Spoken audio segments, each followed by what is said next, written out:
তো hello guys, কেমন আছেন আপনারা? আশা করি ভালো আছেন।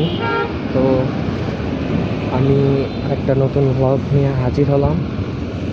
এটা আমি হাঁটতেছি আশেপাশে বৃষ্টির সময়, এই যে উপরে সাঁতারে বেড়ে রাখছি। তো আপনারা, এটা একটা ওয়াকিং ব্লগ আর কি।